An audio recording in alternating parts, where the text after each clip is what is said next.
You guys want to see AMD 65 converted into this? This is amazing. This is the perfect truck gun by Pogue Marine FPS. Very light, very versatile, very short, very cool, very awesome. Well, this is Pogue Marine FPS, an AMD 65 underfolder with a FEG receiver. This is made in Hungary. And I am going to be doing some modifications to this to make this the ultimate truck gun. We're going to shave off some weight here first. We'll start from front to muzzle to the back. First off, we'll take Yoda's lightsaber. This is wicked cool. It's a flathead. I got these from GameStop. And we'll push this pin back, and then we'll simply twist off the muzzle brake. There we can. Ooh.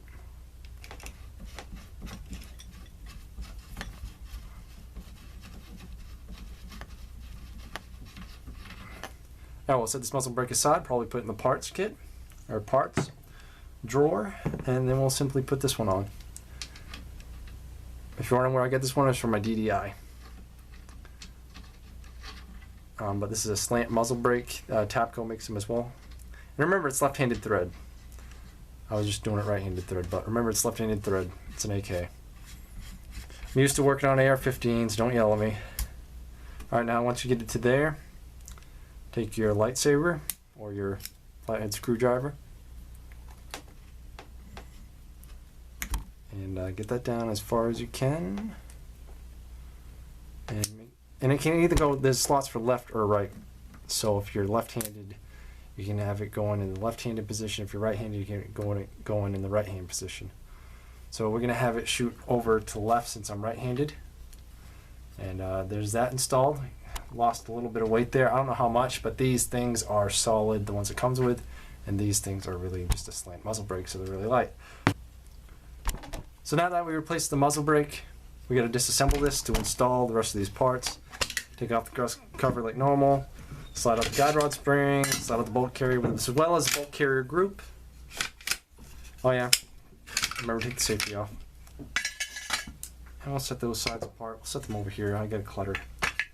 And now we can take off, since we moved from the muzzle down, we can take off the gas port. So in order to take off the gas port, you slide this up right there.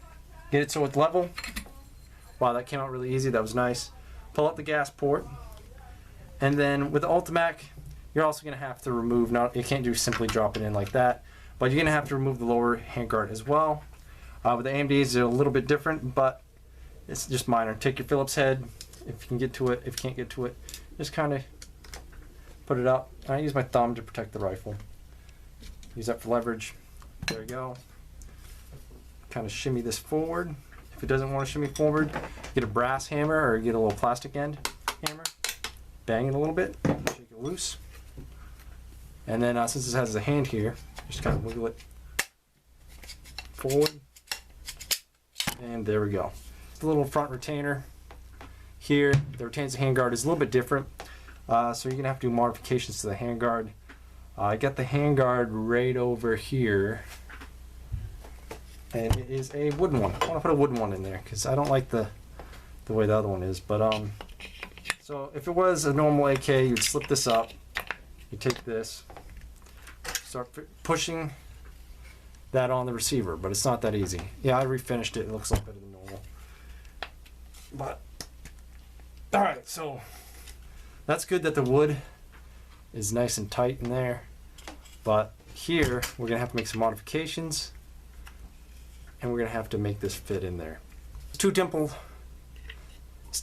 on top of this retainer, and we're going to have to shave those dimples off the wood or polymer, whatever handguard you got, and then make it fit. As well as it looks like I'm going to have to trim the top as well because it's a little excess. But I'll do that real quick with a file and maybe possibly a knife. So I bashed it on a little bit, and with wood you can kind of see where we got to take off. So we're going to remove that area. Alright, so we get the clamp on the bottom. Now, go from the top where the Picatinny is. Put these started so they're at least holding the there you go. Don't tighten them yet. Just get them on there so that way they hold on the U-clamp underneath attached to the, well, hugged to the barrel. There's this gap right here. And in between this, we're going to use this to center it with these gaps. You'll see when you get it on there. Now remember, don't go too far back with this. Don't have it touching. Make sure you keep the gap in there because you don't want it too far back as well. And with this, when you are tightening these down, it will bring it back and it may bring it forward. So simply just loosen it up a little. Just hold hair so that we can move it. I'm taking a plastic mallet on the Picatinny rails, pushing it up a little bit because it did move back a little bit. I installed the Tapco retainer, and it needed a little modification. All the Ks are different, but I did that modification. I sanded it down where it needed to be for the hole to line up exactly with the safety lever, and it is very tight. So that's what you want to hold the pins in, and that's what I got. So now we will install the long-awaited. It's my first time installing the US palm grip. I have a feeling I'm gonna like it. I just pried off this crap. It's just, this was on the bottom. You can hold the cleaning kit, but I just pried it off. Or you can push on both sides and pull it off. See, it has these little tabs on there, little round tabs. But, all right, frig that. Get out of the way. Let's get this done. I'll need the Darth Vader flathead. And Darth Vader don't fit, so I need a longer flathead.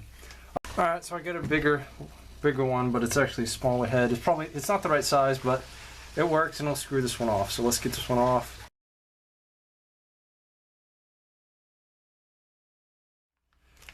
I'm probably gonna say frigate and just, is that the same size?